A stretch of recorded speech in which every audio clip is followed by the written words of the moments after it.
তাহলে এটা দ্বিতীয় ফর্মুলা দেওয়া হলো। আর একটা ফর্মুলা দেওয়া হবে, এইভাবে রিয়াজ করবেন। আপনারা সহজে বাজনা শিখতে পারবেন। ক্ষেত তাক তেরে কিটি, গেত তাক তেরে কিটি। তাহলে ক্ষেত তাকটা কেমন? খে তাক তেরে কিটি, গেত তাক তেরে কিটি।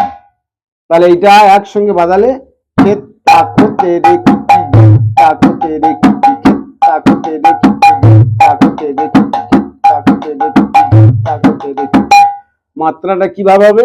ক্ষেত তাকো তেরে কিটি, গেত তাকো তেরে কিটি, ক্ষেত তাকো তেরে কিটি, গেত তাকো তেরে কিটি, ক্ষেত তাকো তেরে কিটি, গেত তাকো তেরে কিটি, ক্ষেত তাকো তেরে কিটি, গেত তাকো তেরে কিটি, ক্ষেত তাকো তেরে কিটি, গেত তাকো তেরে কিটি,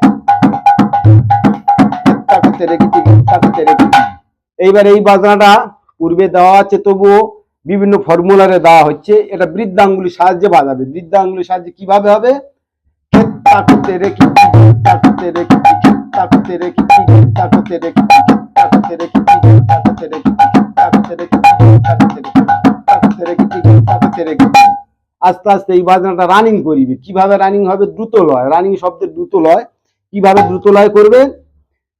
ক্ষেত তাকো তেরে কিটি, গেত তাকো তেরে কিটি, ক্ষেত তাকো তেরে কিটি, গেত তাকো তেরে কিটি, ক্ষেত তাকো তেরে কিটি, গেত তাকো তেরে কিটি, ক্ষেত তাকো তেরে কিটি, গেত তাকো তেরে কিটি, ক্ষেত তাকো তেরে কিটি, গেত তাকো তেরে কিটি, এইভাবে আপনারা বাজনা হস্ত সাধন করবেন, এইভাবে রিয়াজ করবেন। এবার সবাই মিলে সাবস্ক্রাইব করবেন এবং আরো পরের পর্ব দেখানোর জন্য, পরের পাঠ দেখানোর জন্য আমরা আগ্রহী হবেন। এবং আজকের পঞ্চম পাঠ এই পর্যন্ত রইল। পরের পাঠ আপনারা অপেক্ষায় থাকবেন। পরের পাঠ দেওয়া হবে বা দেখানো হবে।